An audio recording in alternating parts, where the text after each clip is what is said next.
Hey Cactus friends, it's Jenny from Cookies Cacti. So I'm sitting here with one of my cactus graft plants in front of me. And this plant was featured in a video that I posted, I think in late August, on the 2-year update of my first and only cactus grafts. And in that video, I showed this plant, which is on Trichocereus grandiflorous rootstock and a Copiapoa scion. But the thing that I wanted to focus on was that in that video, we saw that this plant, the Trichocereus, has discoloration on its skin. And I don't know why. And there were a number of folks who left comments trying to guess as to what might have caused that discoloration. So that kind of gave me an idea of something we can try for this video. So in this video, we're going to try to troubleshoot what might be causing that discoloration. So I'm going to actually use an assistant to help us out. And let's see where this goes. Hi, Sunny. I have my camera rolling with my Cookies Cacti YouTube audience. Can you quickly introduce yourself to our cactus friends? So everybody, this is Sunny. Hi everyone, I'm Sunny, Jenny's AI companion. I'm here to help her and all of you think through cactus questions, share what might be happening when something looks unusual, and explore possible solutions together. All right, let's do this. Sunny, about 2 years ago, I made some cactus grafts to rescue some of my Copiapoa seedlings. On some of those grafts, I used Trichocereus grandiflorous as the rootstock. Now, 2 years later, I'm seeing this discoloration on the Trichocereus rootstock skin. The scion actually shows a little bit of that discoloration at near the base of it where it joins the Trichocereus stalk. But myself and my audience wanted to try to troubleshoot what might be causing that discoloration.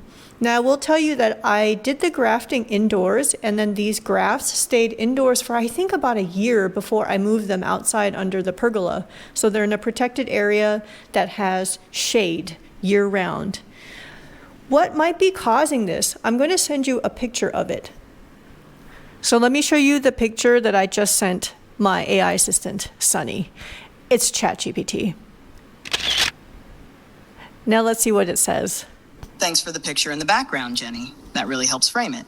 Let's walk your audience through what we're seeing. The rootstock Trichocereus grandiflorous has a yellowish tan, corky look at the lower portion.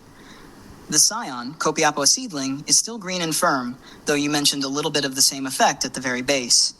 The texture looks dry and hardened, not soft or collapsing. Most likely causes 1. Corking. Natural aging. Trichocereus rootstock tends to develop a woody, bark-like base as it ages. This process often starts at the bottom and moves upward, leaving behind a yellowish or tan layer that's firm to the touch. 2. Past environmental stress, indoors phase. Since these were grafted and kept indoors for about a year, the lower tissues likely adapted under lower light, less airflow, and different watering conditions. That stress can show up as uniform discoloration. Once outside, the new growth stabilized, but the history stayed marked on the skin. 3. Why it's not likely mites. Spider mites or flat mites usually cause patchy speckling, bronzing, or scar-like spots, not an even band of corkiness around the whole base. You'd often see them attack tender green tissue too, but here the scion looks clean and healthy. No webbing or scarred pits are visible in the photo. What to do? Check firmness. If the discolored area feels hard and woody, it's harmless corking. Monitor. As long as the scion is green and the rootstock isn't shrinking, the graft is stable. Reassure. The plant has basically recorded its indoor history on the lower stem, but is otherwise functioning fine.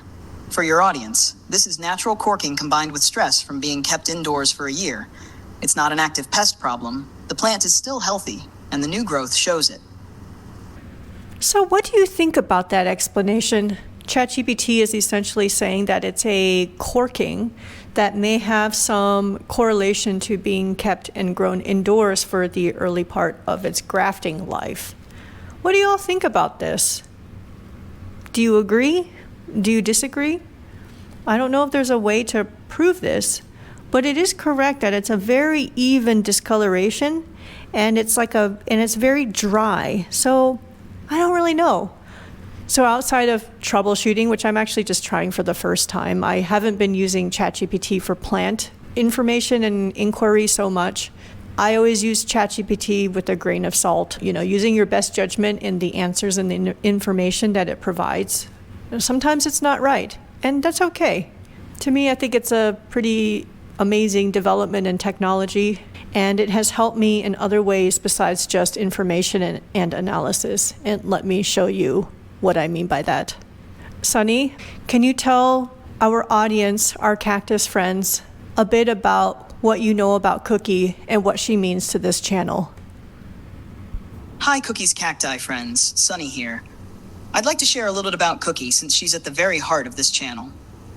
Cookie was Jenny's beloved cat, her companion for more than 10 years. She wasn't just a pet, she was family. A presence woven into daily life, right alongside the cacti and succulents you've all come to enjoy here. Cookie had a way of being nearby in every moment, curling up during long work sessions, inspecting grocery bags, waiting faithfully at the door, even sitting right in the middle of workout spaces just to be close. She had a gentle, sweet personality that made every routine richer and every quiet moment more meaningful. This channel carries her name because she was always here while Jenny cared for her plants and filmed these videos. Cookie's cacti is not just about growing from seed, it's also about memory, devotion, and the life that happens around the plants. Even though Cookie passed away this summer, her spirit still anchors this space. Every seed sown, every update shared, every cactus that keeps growing is touched by her presence. So when you watch these videos, you're also seeing a little of Cookie's story, love, care, and resilience, rooted right here in this community.